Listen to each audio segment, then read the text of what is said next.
নমস্কার, আমি তুলিকা আইচ।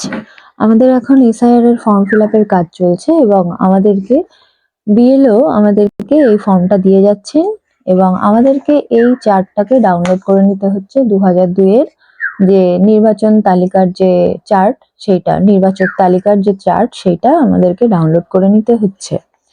আর বিএলও এর সাথেই ফর্মের সাথেই এইরকম একটা কাগজ দিয়ে যাচ্ছেন, যার মধ্যে সমস্ত ডিটেলসে লেখা আছে যে কি কি ডকুমেন্টস আমাদের থাকতে হবে।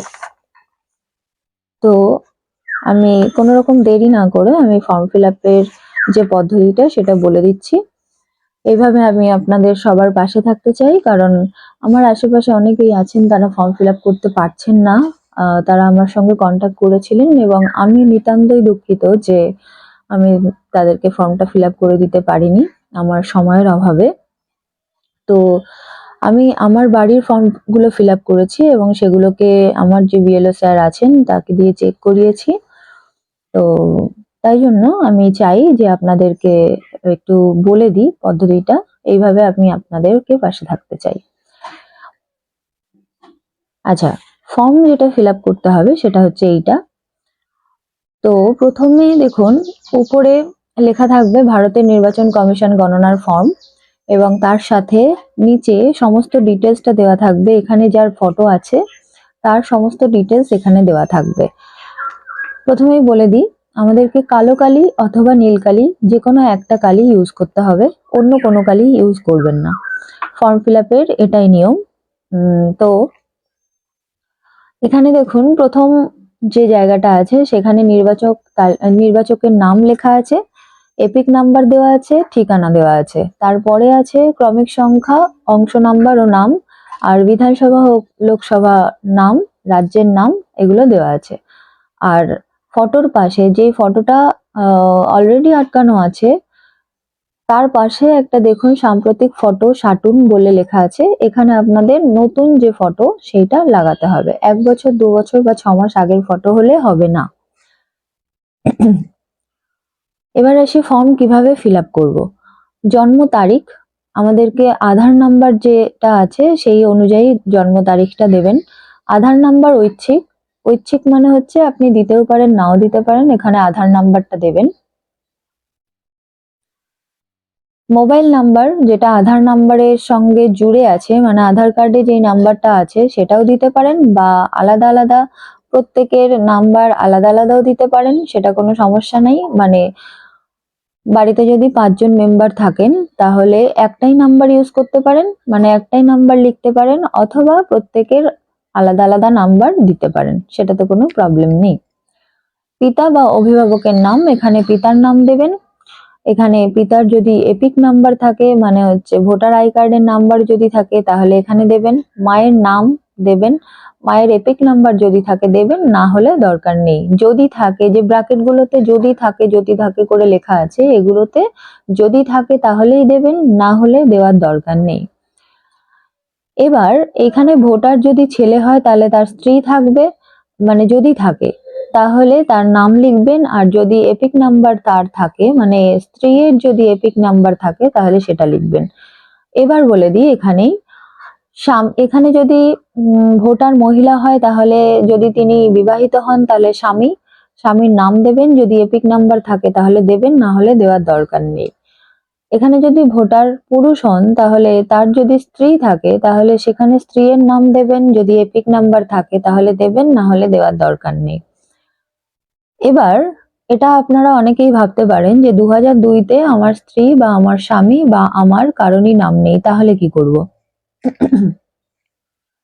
2002-তে আপনার স্ত্রী বা স্বামীর যদি নাম না থাকে তাহলে অসুবিধা নেই, শুধু নামটা দেবেন, এপিক নাম্বার দেওয়ার দরকার নেই। এপিক নাম্বারের জায়গায় ফাঁকা রাখবেন, কিন্তু নামটা অবশ্যই দেবেন। যদি আপনারা বিবাহিত হন তাহলে স্ত্রী বা স্বামীর নামটা দেবেন। এটা হচ্ছে ডিটেলস, এটা হচ্ছে আমাদের ডিটেলস, মানে ভোটার যে থাকবে তার ডিটেলস এটা। এবার আসি 2002-তে যাদের নাম ছিল তাদের কিভাবে ফিল আপ করতে হবে, আর 2002-তে যাদের নাম ছিল না তাদেরকে ফর্মটা কিভাবে ফিল আপ করতে হবে। 2002-তে যাদের নাম ছিল তাদের, ধরুন এখানে ভোটার, এই ভোটার 2002-তে নাম তার ছিল, তাহলে নির্বাচকের নাম এখানে লিখতে হবে, মানে ভোটারের নাম লিখতে হবে। একই বানান লিখবেন যেটা এই চার্টে রয়েছে। এই চার্টে যে বানানটা আছে এই নির্বাচকের নাম বলে, এই নির্বাচকের নাম যে বানানটা লেখা আছে সেই বানানই লিখবেন। এপিক নাম্বার যদি থাকে তাহলে লিখবেন। আত্মীয়ের নাম এখানে নির্বাচকের সোজাসুজি দেখবেন সম্পর্কিত ব্যক্তির নাম বলে একটা কলাম আছে, তো সেইখানে সম্পর্কিত মানে নির্বাচকের নাম এবং সম্পর্কিত ব্যক্তির নাম দেখবেন নির্বাচকের নামের সোজাসুজি তার সম্পর্কিত ব্যক্তির নাম লেখা আছে এবং সম্পর্ক লেখা আছে। তাহলে নির্বাচকের নাম লিখবেন এখানে। এপিক নাম্বার যদি থাকে দেবেন। আত্মীয়ের নামটা দিতে হবে এই যে সরাসরি সোজাসুজি তার নামে সোজাসুজি যে সম্পর্কিত ব্যক্তির নাম আছে সেই নামটা। এখানে যে স্পেলিং আছে যে বানানটা আছে সেই বানানই লিখবেন। আচ্ছা, সম্পর্ক এখানে সম্পর্ক যেটা লেখা থাকবে সেইটা আপনি লিখে দেবেন। জেলা, জেলার নাম লিখবেন, যার যার জেলা সেই জেলার নামটা লিখবেন, সেই জেলার নাম লিখবেন। রাজ্যের নাম এখানে রাজ্যের নাম লিখবেন। বিধানসভা ক্ষেত্রের নাম এখানে বিধানসভা ক্ষেত্রের নামটা দেবেন। এবার বিধানসভা ক্ষেত্রের নাম কোথায় পাবেন? দেখুন এই যে লিস্টটা আছে আপনার কাছে প্রত্যেকের কাছে, এই লিস্টের এই কোণার দিকে দেখুন নাম্বার দেওয়া রয়েছে প্রথমে, নাম দেওয়া রয়েছে পরে। তো এই নামটা লিখতে হবে বিধানসভা ক্ষেত্রের নাম, বিধানসভা ক্ষেত্রের নাম দিতে হবে। আর হচ্ছে বিধানসভা ক্ষেত্রের নাম্বারটা ওই ফার্স্টে যে নাম্বারটা আছে এই নাম্বারটা দিয়ে দেবেন। এবার আসি অংশ নাম্বার। এবার অংশ নাম্বার কোথায় পাবেন? দেখুন এই কোণার দিকে অংশ নাম্বারটা দেওয়া আছে। এখানে বলে দিই অংশ নাম্বারে অনেকের না দু তিনটে অংশ নাম্বার আছে, তো এটা বিএলওর কাছ থেকে শুনে বলতে হবে, মানে লিখতে হবে যে কোন অংশ নাম্বারে আপনি কাজ করবেন। তাহলে অংশ নাম্বারটা বিএলওর কাছ থেকে শুনে নেবেন। যাদের দু তিনটে করে অংশ নাম্বার আছে, মানে দু তিনটে অংশ নাম্বারে আপনার নাম আছে, তাদের বিএলওর কাছ থেকে শুনে নিতে হবে কোন অংশ নাম্বারে আপনি করবেন ফর্মটা ফিল আপ। যদি কারোর একটাই অংশ নাম্বার থাকে তাহলে তো কোনো সমস্যাই নেই, অংশ নাম্বারটা দিয়ে দেবেন। ক্রমিক সংখ্যা কোথায় পাবেন? ক্রমিক সংখ্যা এখানে পেয়ে যাবেন। ক্রমিক সংখ্যা দেখুন এই যে লিস্টটা আছে ক্রমিক নাম্বার বলে লেখা আছে, এই নাম্বার থেকে আপনার যে নাম্বারটা সেই নাম্বারটা এখানে দিয়ে দেবেন। হয়ে গেল। এটা হচ্ছে 2002 এর যাদের নাম আছে তাদের, 2002-তে যাদের নাম লিস্টে আছে তাদের। এবার 2002-তে যাদের নাম লিস্টে নেই তারা কিভাবে করবেন? 2002-তে যাদের নাম লিস্টে নেই তাদের বাবার নাম এখানে দেবেন। দেখবেন আপনার বাবার নাম নিশ্চয়ই 2002-তে থাকবে, আর যদি না থাকে তাহলে আপনার দাদুর নাম বা আপনার ঠাকুমার নাম, যার নাম এখানে এই লিস্টে পাবেন তার নাম দিয়ে দেবেন। যার নাম এখানে থাকবে তার নাম এখানে দিয়ে দেবেন। এখানে লিখলেন তার নাম, তার এপিক নাম্বারটা দিলেন। এবার আত্মীয়ের নাম, এবার তার সঙ্গে মানে তার নামের সোজাসুজি যে নামটা দেওয়া আছে সম্পর্কিত ব্যক্তির নাম, ধরুন আপনার দাদুর নাম এখানে আছে, দাদুর বাবার নাম সম্পর্কিত ব্যক্তির নামের নিচে আছে এইখানে। ধরুন আপনার নির্বাচকের নাম, আপনার বাবার নাম 2002-তে নেই, আপনি ফিল আপ করছেন, আপনার বাবার নামও 2002-তে নেই, আপনার দাদুর নাম আছে, তাহলে আপনার দাদুর নাম নির্বাচকের নামের এই লিস্টে থাকবে। এবার আত্মীয়ের নাম ওখানে যে অপশনটা আছে, ওখানে যে ঘরটা আছে এই যে আত্মীয়ের নাম, আপনার দাদুর নামের সোজাসুজি সম্পর্কিত ব্যক্তির নাম থাকবে, সেই নামটা দেবেন। আপনার দাদুর নামের সোজাসুজি অধিকাংশই আপনার দাদুর বাবার নামটা থাকবে, তাহলে এখানে দাদুর বাবার নাম লিখবেন, মানে ওই সোজাসুজি যেই নামটা দেওয়া থাকবে সেই নামটা লিখবেন। এবং সম্পর্ক, এই নামের ঠিক আগে দেখবেন সম্পর্ক লেখা আছে, পিতা বা স্বামী এরকম লেখা থাকে, তো ওই জায়গাটা দেখে নেবেন ওখানে সম্পর্ক কি দেওয়া আছে, তাহলে সেইটা লিখবেন।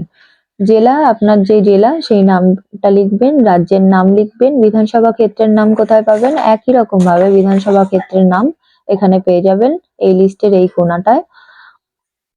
বিধানসভা ক্ষেত্রের নাম আমাদেরটা যেমন বারাসাত বিধানসভা ক্ষেত্র, তাহলে এখানে আপনার বিধানসভা ক্ষেত্রের নামটা লিখবেন, নাম্বার এখানে যেমন ধরুন এখানে যে নাম্বারটা আছে সেখানে বসাতে হবে বিধানসভা ক্ষেত্রের নাম্বার। অংশ নাম্বার, এখানে অংশ নাম্বারটা দেবেন, এখানে অংশ নাম্বার একই রকম ভাবে আগেরটা যেরকম বললাম যে অংশ নাম্বারটা শুনে নেবেন কোন অংশ নাম্বারে করবেন। যদি আপনার 2-3টে অংশ নাম্বারে নাম থেকে থাকে আপনার বাড়ির লোকের, তাহলে কোন অংশ নাম্বারে আপনি করবেন সেটা আমাদের বিএলও স্যারের কাছ থেকে জেনে নেবেন। মানে আমাদের বলতে যে বিএলও স্যাররা কাজ করছেন, আপনার পার্টে যে বিএলও স্যার কাজ করবেন তার কাছে জেনে নেবেন। ক্রমিক সংখ্যা এখানে যার নাম আছে, মানে যদি আপনার দাদু বা ঠাকুমার নাম এখানে থাকে বা বাবা, মানে যদি বাবার নাম এখানে না থাকে, তাহলে মানে যদি বাবার নাম 2002-তে না থাকে তাহলে আপনার দাদুর নাম দিয়ে করতে হবে বা ঠাকুমার নাম দিয়ে করতে হবে, বা যার নাম আছে 2002 এর লিস্টে এবং আপনার সঙ্গে কানেক্টেড তার নাম দিয়ে করতে হবে। এবার তার ক্রমিক সংখ্যাটা কোথায় পাবেন? তার ক্রমিক সংখ্যা আপনি এখানে পেয়ে যাবেন, ক্রমিক নাম্বার। ওকে, এই লিস্ট থেকে পেয়ে যাবেন। এইভাবেই ফর্মটা ফিল আপ করবেন, আশা করি কোনো সমস্যা হবে না। তো যদি কোনো সমস্যা হয় তাহলে কমেন্টে জানাবেন, আমি অবশ্যই আপনাদেরকে হেল্প করব।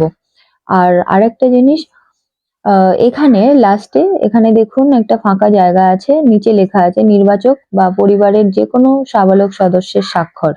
তাহলে যারা সই করতে পারেন তারা এখানে সই করে দেবেন, ব্যাস ফর্ম ফিল আপ কমপ্লিট হয়ে যাবে।